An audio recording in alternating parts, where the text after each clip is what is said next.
తర్వాత బుచ్చిబాబు గారితో కూడా మీరు చేస్తున్నారు కదా మూవీ. అవునండి, అవును. రామ్ చరణ్ గారి మూవీ, ఇంకా పేరు బయటికి చెప్పలేదు వాళ్ళు.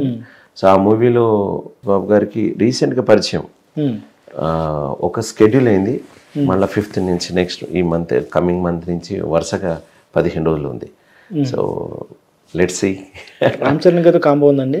ఒకసారి పరిచయం చేశారు మిత్రుడు సత్య, కమెడియన్ ఉన్నాడు కదా సార్, వీరు మైమ్ గురువు అండి. నేను even I want to say very important thing, Ram Charan గారిని మామూలుగా అన్ని సినిమాలు మగధీర నుంచి మనం చూస్తున్నాం. And is very hard worker and ప్యాషనేట్గా. రంగస్థలం నాకు ఇష్టమైన సినిమా, చాలా ఇష్టం. రంగస్థలం సినిమా లోపల ఆయన డీటెయిల్గా యాక్ట్ చేసినాడు. అయితే కలుద్దాం అనే ఉద్దేశం మీద నాకుండే.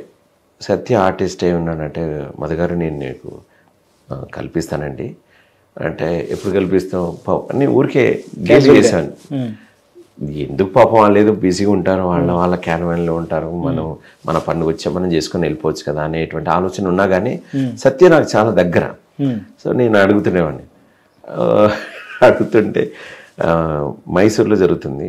దెన్ చరణ్ బాబు గారు అని పిలిచగానే ఆయన పిల్లవాడు అయిపోయాడండి, రామ్ చరణ్ గారు. ఇలా హంబుల్గా అయిపోయాడు. ఇలా టీవీ ఉన్న వ్యక్తి ఇలా హంబుల్ అయిపోయినాడు. వీరండి మైమ్ గురు, అది is a person, amazing person, చాలా అదండి సాత్వికని అని 2 మాటలు చెప్పినాడు. ఆయనే అవునా అండి, చాలా ఊందాగా విన్నాడు. తర్వాత మనం హైదరాబాద్లో కలుద్దామండి తప్పకుండా, సత్య ప్లీజ్. ఆ మాట ఎంత హంబుల్గా అన్నాడండి, భలే అనిపించింది. So is the gesture very nice and okay మీరా చేస్తారా, అసలు అలా మాట్లాడలే, చాలా డౌన్ టు ఎర్త్గా మాట్లాడిన ఉంటే అలాంటి సాంగత్యం ఉండాలండి. I enjoy. సో అంత పెద్ద స్టార్ అయి ఉండి మీరు మీ గురించి తెలియగానే రియాక్ట్ అవ్వడం, అంటే విద్య గురించి తెలిసిన వాడు మాత్రమే అలా బిహేవ్ చేస్తారు. అందరు ఎవరు పడితే వాళ్ళు కాదు. సో ఈజ్ మంచి అనిపించింది. ఓకే. సో అట్లాగే రామ్ చరణ్ గారు చెప్పారు కాబట్టి చిరంజీవి గారి గురించి కూడా మీరు అన్నారు ఒక ఇంటర్వ్యూలో. వరల్డ్ రికార్డు, సో ఆయనకు అవసరం లేదు, చాలా ఎన్నో వరల్డ్ రికార్డ్స్లో అలా కామెంట్స్ చేశారు దాని గురించి. అంటే Guinness book of world record Chiranjeevi గారికి వచ్చింది కదా, మీ అభిప్రాయం అన్నారు. చిరంజీవి గారు ఈజ్ మనకి తెలుగు వాళ్ళ హృదయం లోపల ఎక్కడో ఉన్నారు. గిన్నీస్ బుక్ వరల్డ్ రికార్డ్ అనేది వచ్చింది అనుకోండి, సంతోషమే, రాకున్నా సంతోషమే. వస్తే వచ్చిందని ఒక బయోడేట్లో యాడ్ అవుతుంది, రాలేదనుకోండి ఏం కాదు, దాని పెద్ద విషయం కాదు. అంటే అతన్ని టచ్ చేసేది అవార్డ్స్ గవర్నమెంట్ ఏదో కాదండి, పబ్లిక్ ఇచ్చేసే ఆల్రెడీ, ఎప్పుడో ఇచ్చినాయి. ఆ హృదయాలను గెలుచుకునే స్థాయిలో ఉన్నారు. ఇంకా ఆ స్థాయి మించిన తర్వాత ఏమొచ్చినా కానీ వచ్చిందా అని నవ్వుతాం, ఆనందపడతాం అంతే. పెద్ద ఎక్సైట్మెంట్ ఫీల్ అయ్యేంత కాదు, ఎందుకంటే చిరంజీవి గారిని చూస్తేనే ఎక్సైట్మెంట్ అవుతారు, చూడడమే ఎక్సైట్మెంట్గా ఫీల్ అవుతారు. అవార్డు వాళ్ళు ఆయన ఇప్పుడు మనమే అతన్ని అంత చూడాలనేటువంటి ఒక థాట్లు ఉన్నప్పుడు అవార్డ్స్ వస్తే వచ్చిందా అని ఆనందమే ఉంటుంది, కానీ చూడడంలోనే ఎక్సైట్మెంట్ ఉంటుంది. అవునండి, ఆయన డాన్స్లో కానీ ఆయన ఎక్స్ప్రెషన్స్లో కానీ మీరు చెప్పినట్టు మైమ్ ఆయన కనబడుతుంది, expression grace. He created his own trend అండి. ఇప్పుడు రజనీకాంత్ గారు ఒక స్టైల్ని క్రియేట్ చేశారు. ఇప్పుడు మామూలుగా అని ఒక అనరండి, కానీ అలా అని మెప్పించారు. అంటే దానిని శైలి క్రియేట్, తనదైన శైలి, ఒక శైలి క్రియేట్ చేయడం it's not a joke. Okay. ఇప్పుడు మామూలుగా రజనీకాంత్ మాదిరిగా సార్ మాదిరిగా మనం ఇంట్లో పనులు చేస్తామా, కళ్ళద్దరు అలాగే పెట్టుకుంటాం, మరి ఎందుకు మనం ఇష్టపడుతున్నాం? It's a fantasy. వాళ్ళు ఒక ఎరాని క్రియేట్ చేసినారు. అలాగే చిరంజీవి గారు ఒక బాట వేసినారు.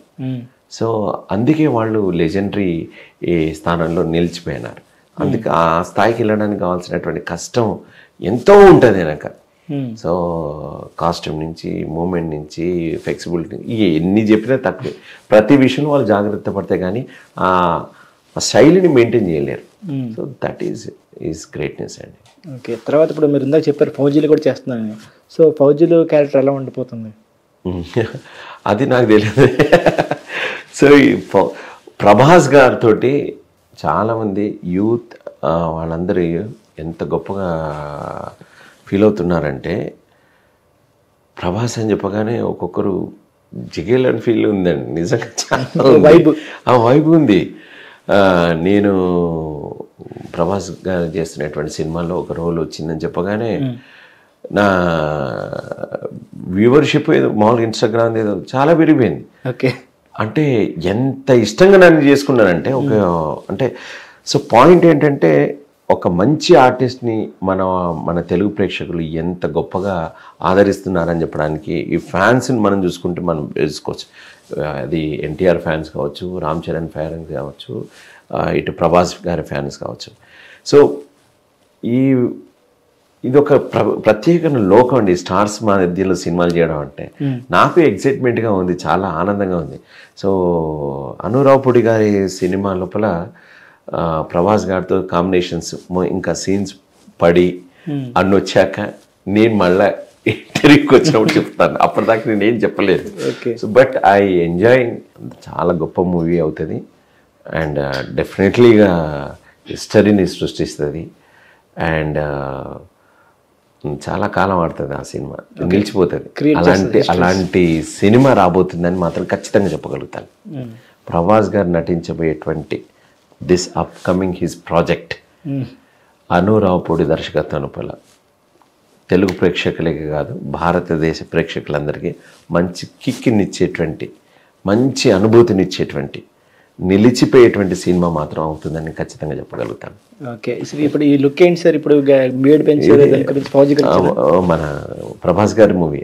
ఓకే సార్, ఇప్పుడు మూవీస్ చూశారు, మీరు సిరీస్ చేశారు, అన్నీ చేశారు కదా, వెబ్ సిరీస్ కూడా ట్రై చేస్తున్నారా? నేను ఏది నాకు వస్తూనే చేసుకుంటూ పోతున్నాను, అది ఏదైనా పర్వాలేదని. బట్ నాకు వచ్చిన అవకాశాలు ఇంతవరకు డేట్స్ క్లాష్ వల్ల మిస్ అవుతున్నాయి తప్పించేసేసి ఇది చేయాలి ఇది చేయకూడదని నేను ఎప్పుడు నిర్ణయించుకోలేదు. Whatever it's a good art form, I'm going for that. So ఆర్టిస్ట్గా మీరు ఒక లెంతీ రోల్ తీసుకుంటారా లేదా క్యారెక్టర్ ఇంపార్టెన్స్ బట్టి సెలెక్ట్ చేసుకుంటారా?